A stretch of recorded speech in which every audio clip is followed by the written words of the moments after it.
Hello and welcome to OT the podcast. We're here to talk about watches, time, how to spend it. My name's Andy Green.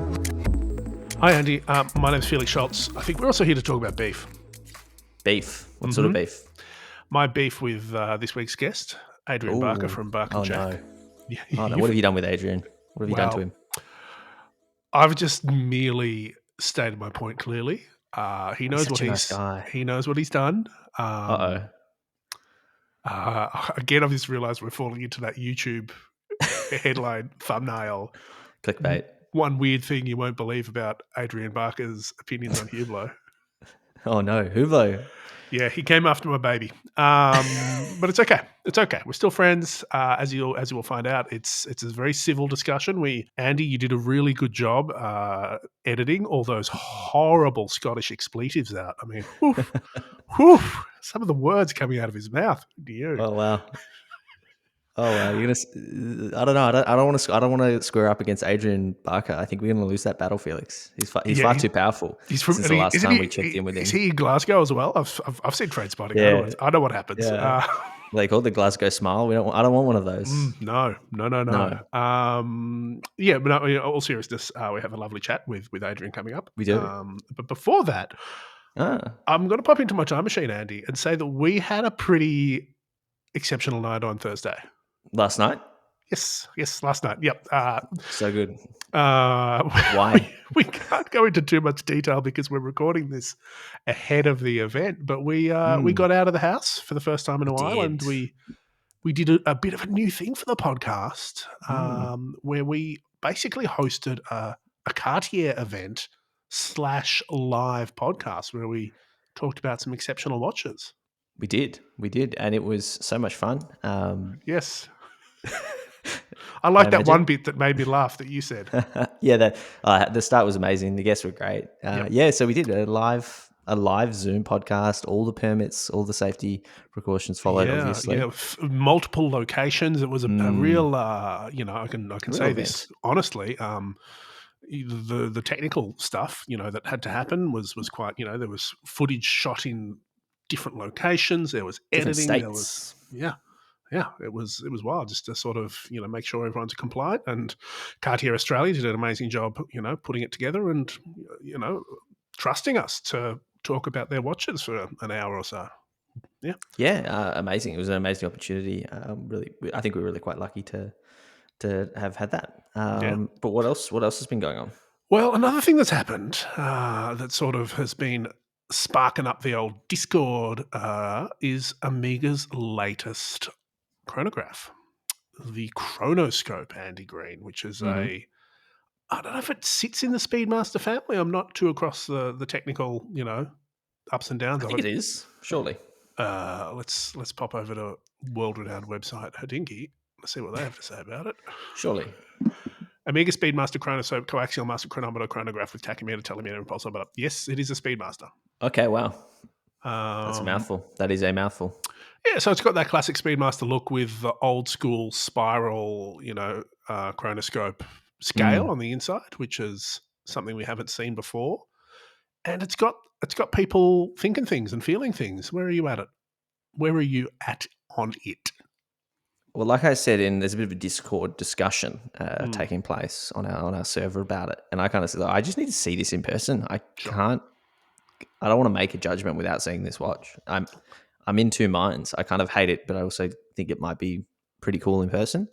I just need to wait and see. What do you think? Yeah, similar. But I mean, I think I'm a little bit more inclined to make a judgment. But basically, for me, I'm just not entirely sure that tension between the quite modern looking Speedmaster form factor and that 1940s chronograph dial design really works that well together. Like, it's a bit of a that's the tension that I'm not sure I quite believe in. So it looks a bit odd. Does Omega need this as well? Like, why are we seeing this? Who's it for? Well, yeah. Like, what gap in a market is this meeting? Like Omega, I don't know. Creating their own niche. Were there all these like heritage guys out there saying, "Oh, you should bring the chronoscope back," and they've gone, "Okay, we'll do that," but we're just going to whack it in any Speedmaster guys. Well, there you I don't go. know, Andy. I don't know. Hey, speaking of new things, I see from your Instagram that you've been getting a steady stream of mail. What's I going know, on, I had Andy? some boxes being delivered. Well, the first one was a new Casio GM 2100. This is a new model like that just came out. Is this I got the Casio metal thing? Is that what that's called? yeah, exactly. So a lot of people have kind of been asking me, "Oh, I've got the Casio. Should I get the follow up?" And I said, absolutely. Like it is, it's about the same money, maybe like $100 more. I can't remember what I paid for my Casio. I can't remember what we paid. But this one is the metal case with like bright red dial, and I think the glass is It's sort like of tinted as well. tinted whatever crystal it is. Neo bright mineral glass. I'm looking at. Oh yeah. Are you going to where are you going to wear this? Just around the house, I think. The gym probably when that reopens. Exercising, just being around anywhere you wear a G-Shock, really. Like Sure. it's just so much fun. It's so comfortable. It's just such a cool look. Does it what's the red glow when you do the light button thing that still excites me about Casios? It just like brightens it up. Really, it's the same sort of like color of red. It just like brightens it up as you would expect a light to do. Cool. It's Good just like job. Well done. It's just fun. It's just Yeah. fun. What else has been coming? Okay, so the Germans sent me a package, a Nomos Autobahn. Oh yeah, the deep dish, as I like to call it. It's so cool. I actually really like this watch as well. And The is there Loom. any, not to give any spoilers away, is there any reason why they might be sending us Autobahns? Not Autobahns? sure. Not sure. Don't know. Can't. Stay tuned for it in a few weeks' time, maybe. Maybe I don't know. Who could say? I don't know what you're talking about. But the Autobahn is a watch you don't. I like you never see. So I'm really like glad to have it in my possession. I'll take some photos, I'll take some videos, and post them to Insta and Discord. But just cool. Just like a really cool, fun design, and the loom on the dial is just gorgeous. Yeah, I'm really I've happy to have it. spent all of 15 minutes at a Basel fair with them, and I was a bit like, I didn't expect it. Like, so I'm still undecided on it. Like it's cool and but it's unexpected and it's sort of unnomos, but also really nomos at the same time. I don't know. It's a bit something a bit different for them. A bit sporty, a bit cool, a bit unusual, a bit nice. Yeah, I love it. Hey, before we get old mate Adrian on the line, got a few things to recommend. Hit me. First one, Cole Pennington's coverage of Goodwood. Oh yeah, Hodinkee article. You got the Goodwood FOMO? Yeah. Well, I mean, I get FOMO every year that I'm not there, but I probably went maybe 3 years ago. Was my last Goodwood. Certainly didn't go last year. Certainly did not go last year. Was meant to go. Unfortunately, could not make it due to circumstances outside of my control. But this was the first kind of piece of photojournalism I've seen in a long time that really kind of captured the essence of it and didn't really give me FOMO, but made me feel like I was there. And it was really quite nice. And there was some cool stuff captured. And a guy by the handle of Capital Sunset took the photos, which are really cool. Yeah. Really, really nice. Let's link Capital Sunset up and copy him a follow, or them. Eh? Yeah. And obviously Cole, who we had on the show, I don't know when, a little while ago. And yeah, on the Hodinkee note, actually, I was reading an article, popped up on my Facebook, and it was on a website called Marquee, which I hadn't heard of before.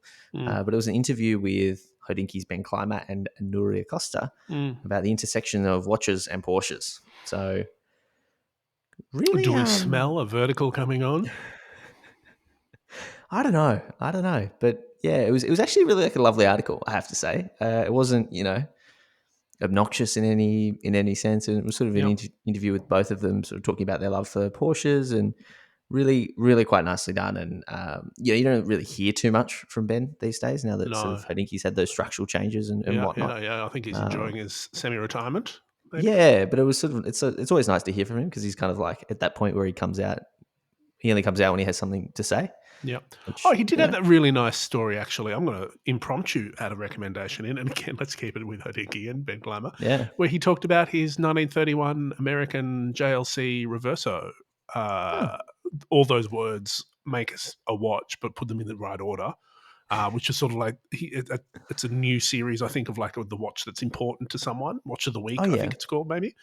And he sort of talks about why that particular watch mattered, and the time in Hodinkie's life and the time in the watch industry where that was a sort of one of the more pioneering heritage revival pieces. Came out in like 2013, I want to say. So yeah, that was a good read. I'll recommend that.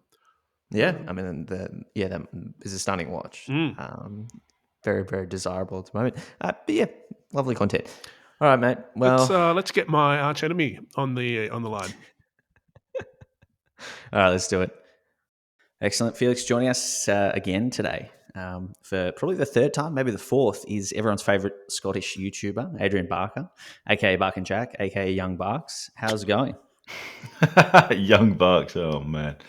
If only that were true. Yeah, it's good, man. It's good. SoundCloud rap career. Excellent to hear. That would be terrible. You got the pipes for it. You could do some sort of grime. I reckon you could get grimy. Oh, yeah. I don't think I've had the troubled upbringing. I'm sure there's boys that went to Eton that are doing quite well in the grime scene. I wish I went to Eton. That would have been great fun. I'd be in politics if I would. So it's one extreme or the other with Adrian. It's either life on the streets or life at Eton. Somewhere in the middle. My name, not my story. Yeah. Oh, man. How's it going?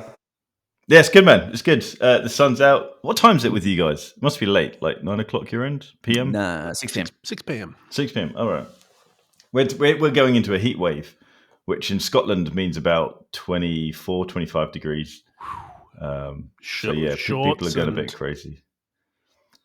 Oh, they're always in shorts up here. It doesn't matter. It was raining. It was heavily raining. I'm going to be cleaning my language today. It was heavily raining yesterday, and people were still out in shorts and t-shirt. Wild. That's wild. That's just how they do it. They're crazy. So, Adrian, obviously, Andy has mentioned that you are everyone's favorite Scottish YouTuber. What's going on in YouTube in 2021? I think that's a nice broad question to kick off with. Oh, wow. I feel quite disconnected. I think the biggest kind of activity is people are becoming openly collaborative.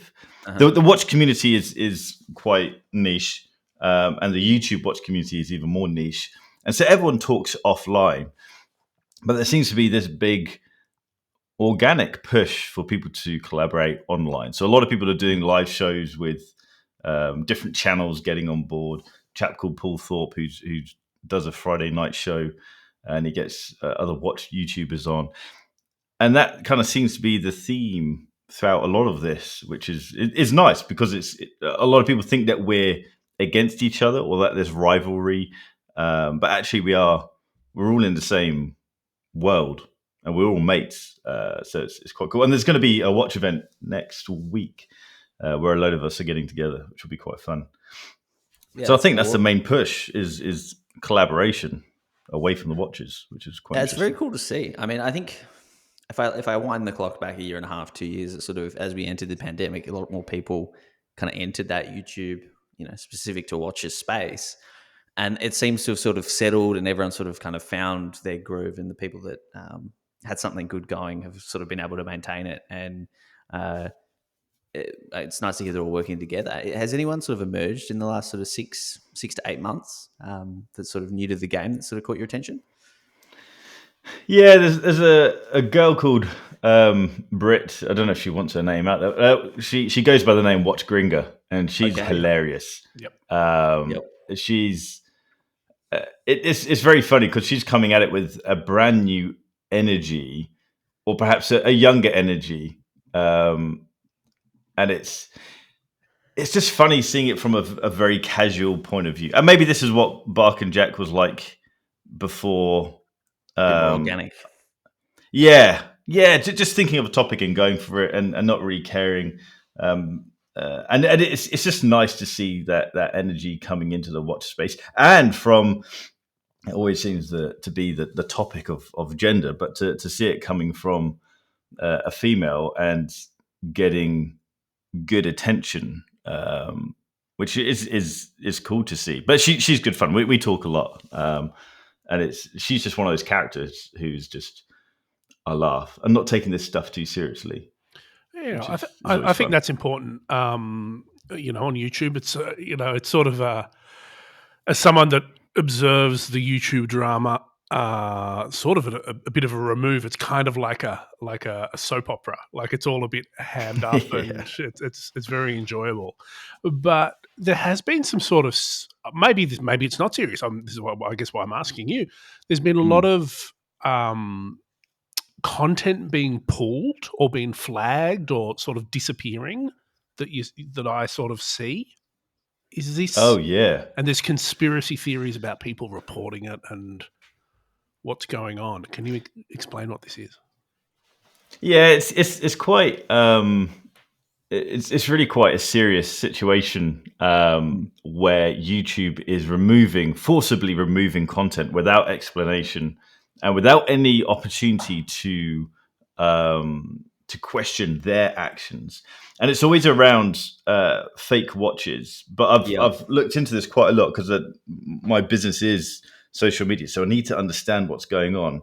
And of course, YouTube's not going to give any blooming information around this, so you have to figure it out for yourself. But basically, I think so far 3 watch YouTube channels have been removed, but then reinstated. I've had 2 videos forcibly removed. I've gone on to remove a further 4 videos, I think. But even massive watch YouTube channels like Watchfinder, they forcibly had content removed without any explanation. And this happens on TikTok, where if enough people report content for a particular reason, the algorithm, the system just says, okay, 1,000 people can't be wrong in this action, so let's just remove it. And so I have a feeling that's what's happening on YouTube. Initially, I thought, is this Rolex? Is Rolex, because I thought, is this Rolex kind of putting pressure on YouTube because they want to start advertising on YouTube? But if they're going to do that, they want to remove all content around fake Rolexes. But then I've looked into it deeper, and it's not actually Rolex and it's not fake watches. It just so happens that I think the trolls or some robotic system is going in and reporting the top performing videos.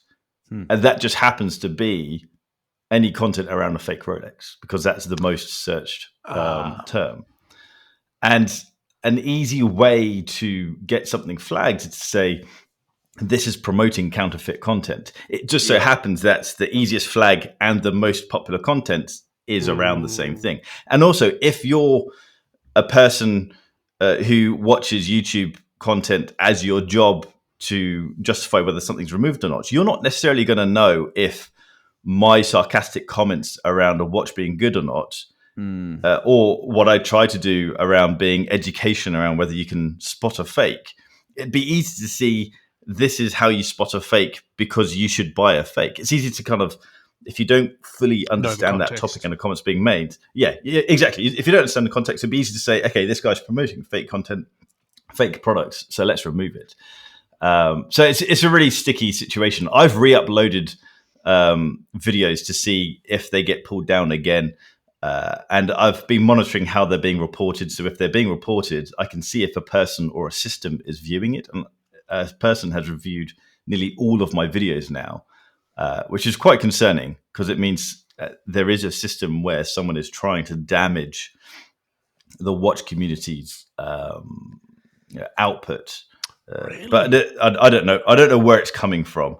But this is what happens on TikTok, and eventually you can have a whole TikTok account removed, regardless of its size, if enough content is flagged. So it's a really challenging thing, but it's kind of a bit of a lesson to us all who have businesses based around YouTube or social media that you have to have a diverse output. I mean, I guess I do have a slightly diverse output with regards to selling products, but they do overlap. And you don't own the platform, I suppose, either.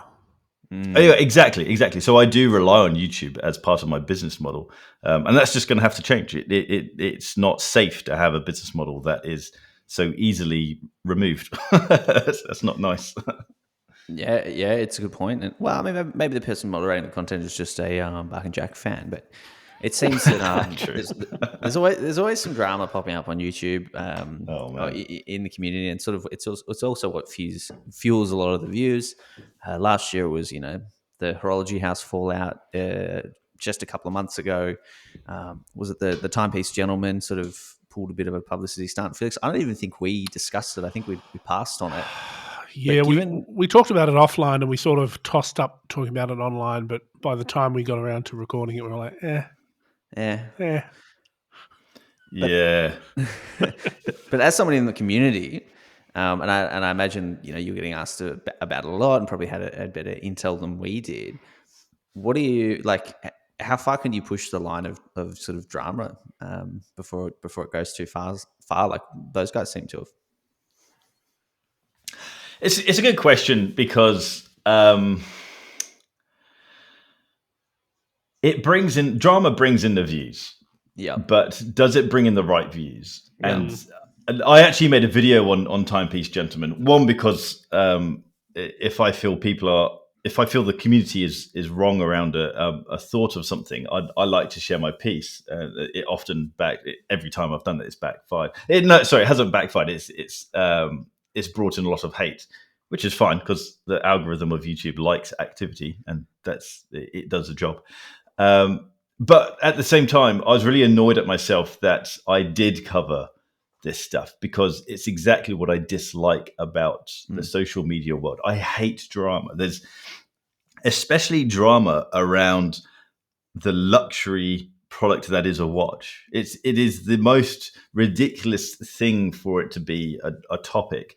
But there is a serious element to what Timepiece. If people aren't familiar, Timepiece Gentlemen is a dealer in America. They have probably the fastest growing YouTube channel because they do long form content they wanted to get onto Netflix, and so they did this long form watch dealing content showing behind the scenes of what it's like to be a watch dealer. That alone is I dislike that world of watches. But they basically did this publicity stunt where they removed all of their social media platforms, turned off all their social media platforms to do a bit of a blackout to create hype. I thought they were going to come back and do a rebranding, open up a new shop, because that's what they were teasing in the background.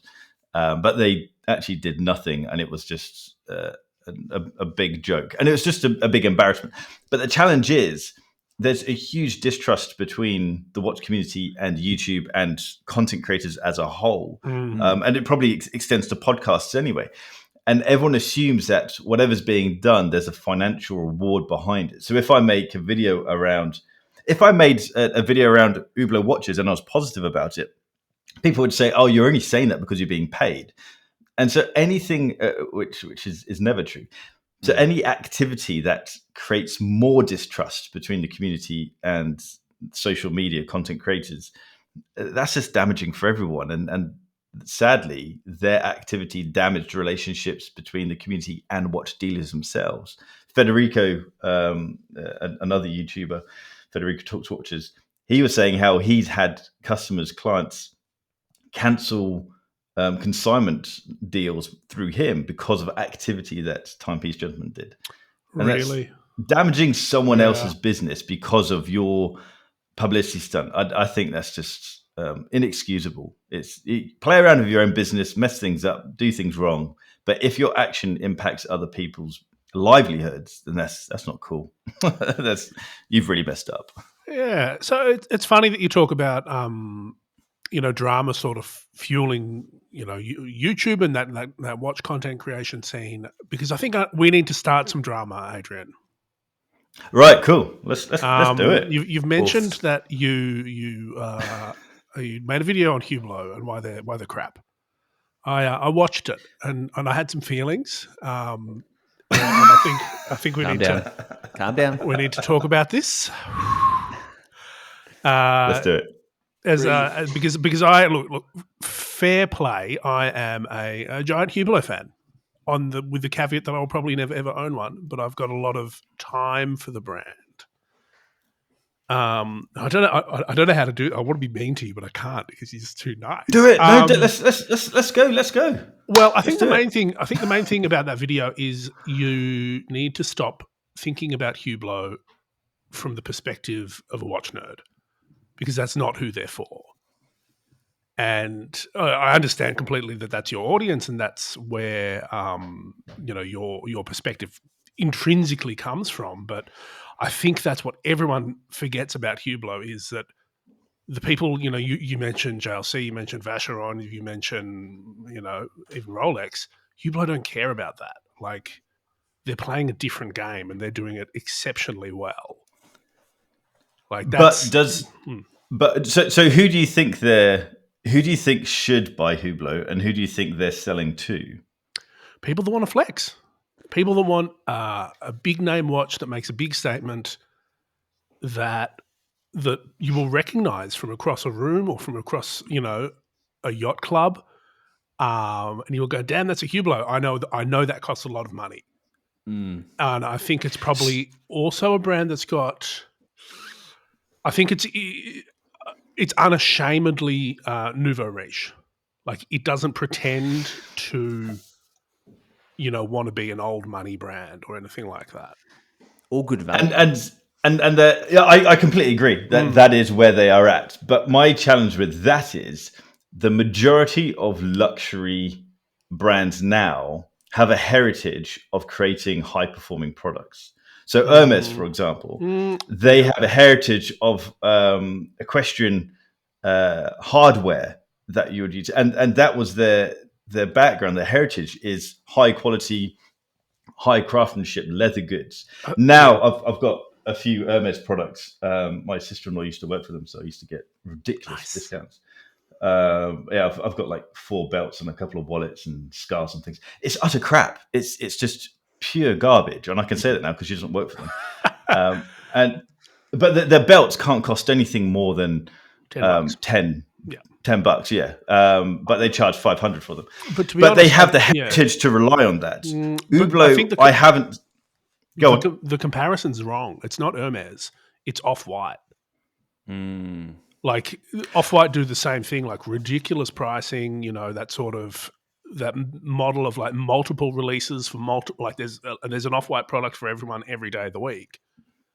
Right. No heritage explains away a $1,000 t-shirt from Dior or Louis Vuitton. Yeah. That's sure. So what I'd say with that is then that Off-White is a movement. Off-White is.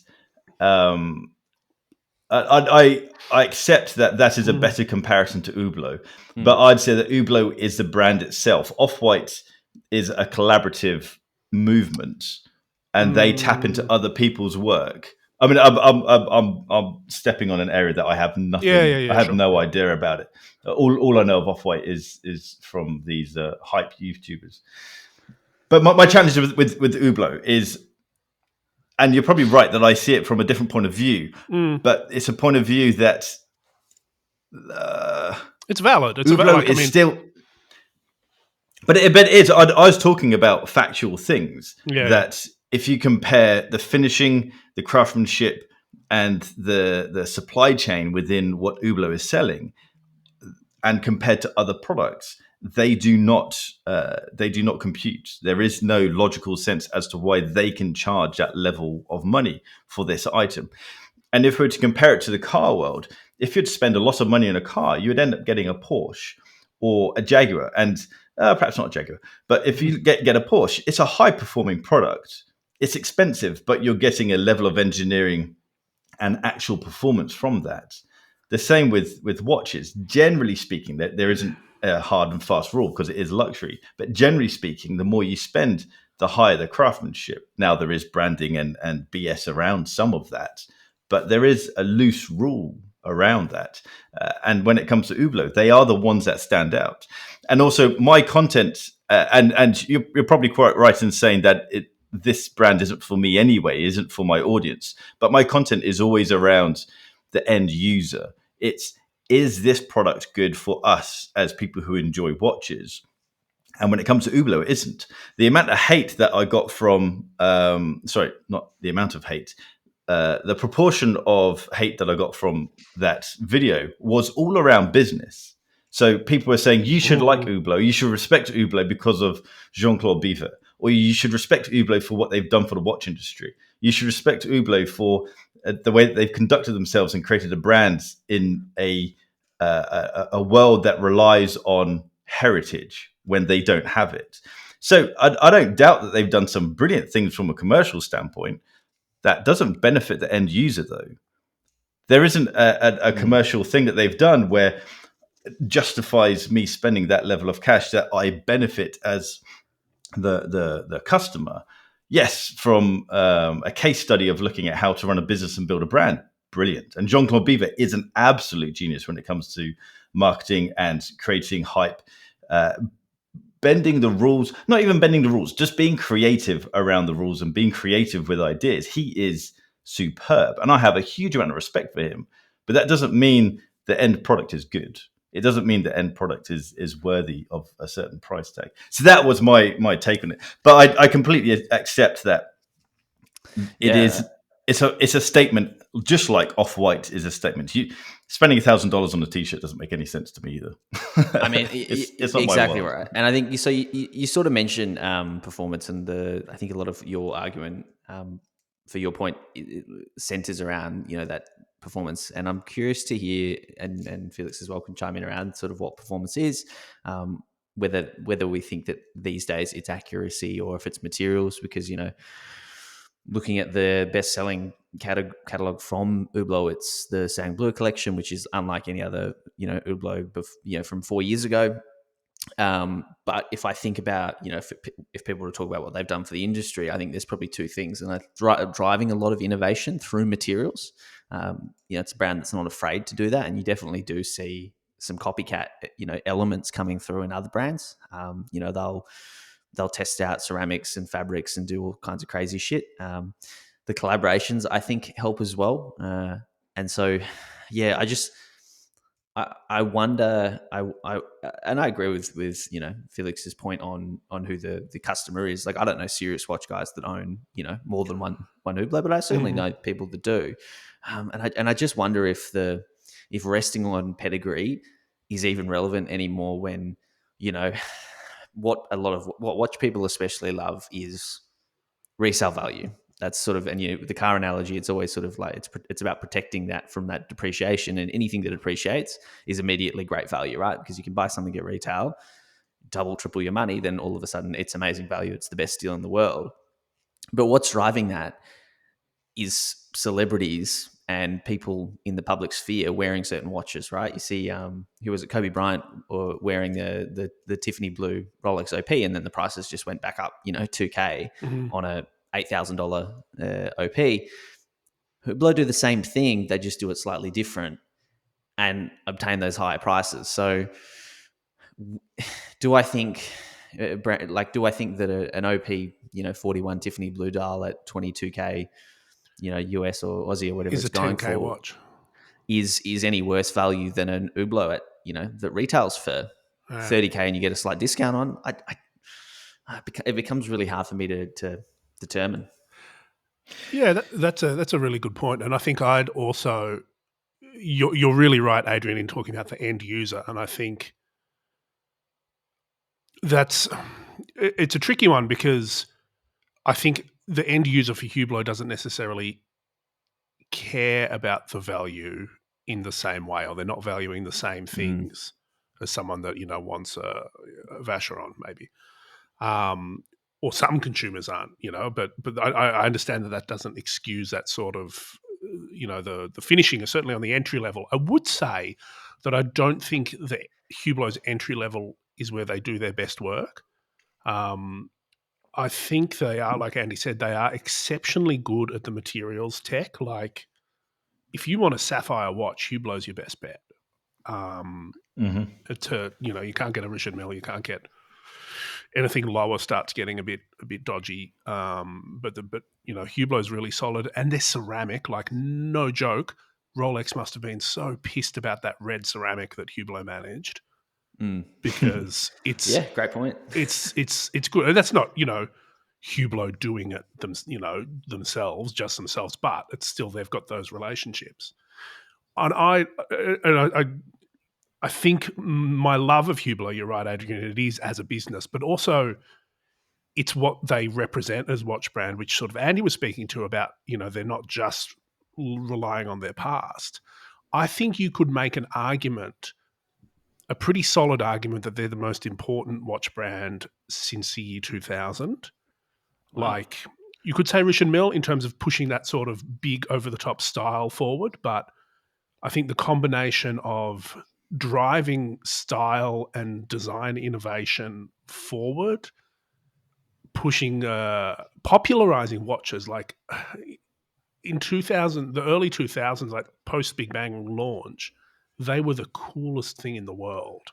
And I think there's a lot to be said there for them, making high-end mechanical watches sexy again. And I think that vintage trend that we've seen more recently is a reaction to that. And I think we're going to balance out somewhere in the middle coming forward. But, that's just, I'm endlessly fascinated by Hublot as a brand.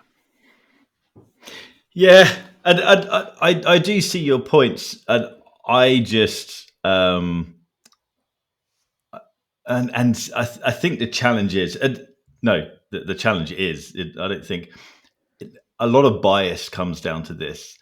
I think when we want to see a positive in something, we can find it, and when I want to see a negative in something, I can come up with endless counterpoints of if we want to look at brands or watches that have made the biggest impact, the Apple Watch, without doubt, should stand up there. If we want to look at creating a brand and creating awareness around watches, then we could look at Daniel Wellington. Or Hodinkee. Or Hodinkee, yeah. And Daniel Wellington have done a superb job at creating a brand and selling a product, making something look fancy when it most certainly isn't, but doing so at a price point that it doesn't really matter. The amount of people who have said, my first watch was a Daniel Wellington, and then I started to learn about watches and moved on to other things. You could even say that Daniel Wellington and Hublot are the same thing at different price points. Absolutely. Yeah. Wow. It's a very spicy take. This would be good. I like this. And Richard Mille joined that. Richard Mille's gang. further on that spectrum. I mean, add a couple of zeros. Yeah. Yeah. There's no drama, Adrian. I think we fundamentally agree. Yeah, I mean, imagine this. Imagine. No, we need to make the drama. The drama is where the views come from. So I've already got the title for this episode sorted. It's Barker Jack on Horology House, Timepiece Gentlemen, the Hublot hating. We'll get some clicks from that. Tick. We just won the internet. Hey, just broken it. You mentioned the Apple Watch there. Andy's still a big fan of the Apple Watch. I'm still wearing it. I think we got one around the same time. I think they contacted last year. They kind of hit up a lot of the watch industry to see who wanted to wear one. I've worn mine probably every single day nearly since. How are you finding your Apple Watch? Did you keep it? Did you give it back? I've still got it. I wear it. It's kind of my fitness tracker, which it's doing a great job. I'm not doing a good job at the whole fitness stuff, but it's. I love it. Whenever I go swimming, I wear it, and I love how accurate it is. I love how you can count the lengths yourself, and you can calculate if the pool is 25 meters long, and I've done X amount of length, then you can figure it out. But I do like to be able to just glance at it and see, okay, I need to do more. Set yourself a goal. I'm going to do this many lengths and do it, and it helps you monitor that. Shows you what your body's doing during that, and I just think it's an amazing tool. Now that I've been stuck at home, it doesn't get as much wrist time because I'm pretty much always at my computer. But I think it's superb as a device, and the price that it's at. I think it's a brilliant little gadget, and it's done wonders for the watch world to get people into watches. And it's also one of those funny things where £400 for an Apple Watch seems like a luxurious thing. Apple feels like a luxurious product, but in the grand scheme of things, that's really very affordable. That's less than a Hublot strap. Oh, yeah, no doubt. You could get 2 Daniel Wellingtons for that. Probably great. Imagine. Well, speaking of, let's talk positive things now. What brands and models have sort of really caught your eye this year in 2021? I'm really on I mean, I'm very late to the game on this, but I'm really digging what IWC have been doing. And every time I go past a watch shop, I always make sure it's going to have IWC in it. And it's a brand that I'm doing a lot of window shopping. And I've kind of gone down this engineer route as well. I'm very late to the game on this one. But there's some old engineers that are just cool. There's a quartz chronograph with an alarm function. And it's about like $2,000, late, $2,500. 90s ones? Or, Yeah. And it just looks, I don't know, there's just something really utilitarian about it. But at the same time, I just love it. And so that's probably going to be my next watch, to be honest. But as new watches, there was one I was looking at yesterday. Is it a Chapek? They've bought out. Yeah. CZABEK, I think. Yeah, that's it. Yeah. They've got a split second chronograph that they've just bought out, and it looks stunning. Oh, there's only 77 of them, so I'm never going to see it in real life. But there's some really interesting dials. Yeah, I'm just a big fan of when people create products that fit within a hyped category of integrated steel bracelets. I think it's steel. But just do things subtly different. The fonts that they use on the subdials, the layout, everything that they've done within that, it just feels nicely different, but also nicely familiar. And I mean, it might feel very different in person, but it looks like a very well executed product. Yeah, it looks stunning, doesn't it? And I mean, we've all seen the same pictures. It just I'm looking now. It's something about that. I don't know. It's that whole thing I think of watches on the internet versus watches in real life. Like there can be a bit of a gap between the two. And I've got a question for you. And this is maybe one that we'll have to revisit at the end of the year. What is do you think the best watch you've seen IRL this year for you has been, like new release? So not that Zapek. It'd have to be the Tudor Black Bay 58 in silver. That's probably the watch where I thought, wow, there's going to be a watch coming out this month that I've got hands on with, which blows everything out of the water. What's the embargo lift date on that? I want to say the 28th of September, but I could be wrong. Ooh, I mean, what do you reckon, Andy? Can we publish this after the 28th, or do we have to? Yeah, let's do it. Let's do it after the 28th. Yeah, that's only 3 weeks away. Let's have a quick look. 22nd of September. Even easier. Talk about it. Yeah, what is it? Tell us about it. So it's a Vacheron Constantin Overseas dual time and chronograph. It's a limited edition, but they're launching. You know the one they did with the Everest expedition. Yeah. So basically, they did a prototype titanium Overseas, a dual time and a chronograph that went up Everest. They're launching that as a production piece, but limited to 150. And you have to promise me this is going to go out after the 22nd. We can now blackmail you. It's amazing, yeah. Free straps for life. Oh man, because that's a good relationship I have with them. But yeah, they sent that up to me to check out because I told them ages ago that was my ultimate grail watch, and I was really disappointed that it was only a prototype. And they said, "Hey, Adrian, we've got this thing. Do you want to check it out?" I thought, "Yeah, please." Actually, I'm quite annoyed I got hands on with it because I don't have 26 grand, and I really want this watch. It's one of those things that sometimes you put a watch on and it just works. It fits. It looks good. It feels good, and you feel a connection to it. It's definitely just an emotional thing because there's lots of watches that fit. There's lots of watches that look good, but there's rarely that combination of wow, this is the one. I felt something similar when I put on that Tudor Black Bay 58 silver. I felt the same when I put on an AP. I've lost the jumbo. Yeah, can't remember what the reference is. But I put that on, and it just 15202, and that it feels like when you put on a well-tailored suit, it just everything just locks into position. It just feels great, and that's exactly what this overseas felt like. And I actually asked my wife, can I get a 26 grand watch? And she didn't respond. This isn't not a this isn't a conversation we're gonna have. So I did approach it again, and she's ignoring me. But the problem with her ignoring me is that she isn't saying no. So it could just be. Hey, when's your birthday? Alex bill. Yeah. Maybe that's such a good point. Maybe it's a surprise present. Yep. And I did hint to Vacheron that this is a bit out of my price range, hoping they'd come back and say, "Oh, Adrian, don't worry, we'll sort you out." But no. You didn't get one of those free watches that. I didn't get. That rarely happens now. Vacheron, the slush fund. I love it.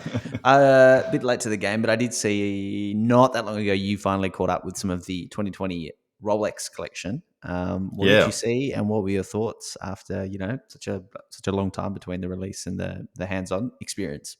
Yeah, Rolex is a tricky one to cover. They don't like YouTubers. YouTubers. So yeah, you kind of have to wait for the dummy watches to go around their showcases. But I love them. I think. I'm unashamedly a Rolex fanboy. That doesn't mean that I straight away love everything that they do, but sure. I'm a big fan of the brand. I believe in their products, and you mentioned earlier, what is it about performance? Is performance actually important? Now, what I like about Rolex is I believe that they have a decent level of performance in all aspects when it comes to longevity of a movement. I like watches when I can just put them on and not have to worry about them. When I have an old Explorer, and I'm always concerned about magnetism, it being hit. It doesn't have as robust a movement as it should do, and certainly not compared to the watches of today. And I love the fact that with Rolex, you can buy an OP 36 for just over £4,000, and that is an incredible movement inside. Regardless of whether you like the watch or not, the movement that you get for that level of cash, I think is phenomenal. Incredibly accurate, very hard wearing, very highly anti-magnetic. It's the sort of watch you can put on. You don't have to worry about it. And so I think Rolex gets a lot of hate because of the hype that is around their products. But as a watch, as the thing that you're actually buying, I think it's brilliant. I hate all the resale prices. I think they're utterly ridiculous. But so no, the things that stood out to me, I loved. There was this. I think it was a rose gold Daytona with a meteorite dial. That is not my kind of watch, but man, I love that thing. I don't know how much. I think it was like $40,000 or something. Not too much. Not a huge premium above what a gold Daytona costs. Like I think it was a couple of grand more for that dial. Yeah, so I thought that was really, very cool. But also the Explorer 2. That's going to be my next watch. What do you think about the two-tone Explorer? So you mentioned earlier about how you can see a watch on the internet and it looks good, and then you get it in real life and it doesn't really live up to that hype. The other way around. Opposite happened with me. Yeah, the complete opposite happened with me and the two-tone Explorer. When they announced it, I thought, I love the Explorer range. That's my favorite range of all watches, and so I kind of felt a bit let down when they brought out the two-tone. But when you see it in person, it makes sense. It just looks cool. And I went to a watch event where I had to get all tarted up, and I was in a shirt and jacket and put it on. I thought, wow, this is it. It's a pricey watch. I think $7,000 for an Explorer feels like a lot of cash, but I think it's $9,000. It's a lot of money. But yeah, love it. What do you got? Have you guys seen it in the flesh? Yeah. We went together. Yeah, we went together. We had a little double date back when we were allowed to do that, and I was a bit bummed because it didn't fit on my giant wrist. That's right. Right. So I had to. It is tiny. Well, no, the actual bracelet didn't like the. Yeah, they sized the 36 millimeter stuff with like 2 or 3 less links than say a sports model. It's fascinating actually. Same with the OPs actually. Adrian, you've mentioned a few times, you've been talking a bit about your own personal watch needs. You've said, I can't have this VC. I don't know if I can have this. The Ingenieur is going to be the next one. Is there any new additions to the stable in 2021? Have you gone mad buying watches on the internet? No, and I get jealous when people do, but I don't really feel. I like having a small collection because I like my watches to mean something. And it blows my mind when people say they have like 20, 30 watches. I think I don't know. Maybe I just have a weirdly emotional connection to the watches. But I get sent enough watches to kind of tick that box of I want a new watch. Mm. And so when a watch comes out and a brand wants to sell something, send something, I get that feeling of a new watch. I get to open the case. I get to take the stickers off. So I don't have that desire to buy lots. There's lots that I want, but the bank just limits that nicely, more unfortunately. So no, nothing's joined the collection. The last thing I bought was an Omega Seamaster. Oh yeah, Not right. very exciting. And so I'm in exactly the same position, and I suspect Andy is as well, where we're in a very privileged place where we get to play around with new things on a fairly regular basis to scratch that itch, so to speak. Yeah. And for me, like, I find it really clarifies what I want. Like, the ability to do that takes away like all that sort of weird women fancy of like going, maybe I want a leopard print dial. Maybe I want, a solid gold, whatever it is, like all that sort of, those sort of, maybe decisions you'll regret 2 months later. Do you have that same thing? Like, does the more you're around watches focus your taste or what you like in watches, or is it broadening? Focus taste. That's exactly it. Yeah, I think the challenge with social media, YouTube, Instagram, it's easy to see a nice watch and think I want that watch, but it's one thing liking something; it's another thing owning it. And it always makes me laugh when I say something positive about a watch. Adrian, if you really think it's a nice watch, then why don't you go buy it? Well, I think Reversos are gorgeous. I love Reversos. I could buy a Reverso, but it's not me. It's a stunning watch. I love the history. I love the design. I love how it operates.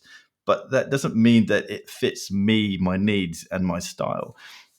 And so focusing my taste is exactly what this world and this privileged position of being able to borrow watches. I have a few relationships with sponsors, which allows me to literally go on their website and say, I want to play with that, and that.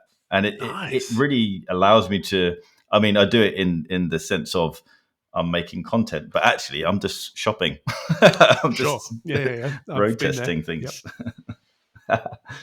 It's a really nice sort of note to sort of end it in that part of the discussion on. I like it because we get asked that a lot, right? Like, you get a watch, you talk about it, or a brand sends you a watch for review, I should say, and someone's like, "Oh, would you buy it?" And it's actually a really hard question to ask because what we buy as press and as media and our budgets are different and our needs are different, and it's sort of you can appreciate something and think it's amazing and think it's beautiful and think it's great. Never want to buy it without. I never want to buy it. Yeah, so that's I think that's a really good reminder. But Adrian, as you are well aware, as when we kind of come to the end of an episode, we ask our guests for lovely recommendations on things they've been doing to pass the time. Could be music, YouTube, podcasts, TV, books, movies, anything you've been enjoying. Wallpaper, brands, whatever you want, throw it out there. What I will say is that quite often there are DIY jobs that you need to do around the house, which your partner might suggest this needs to be done, and you think, I'll do it tomorrow, and that tomorrow never comes.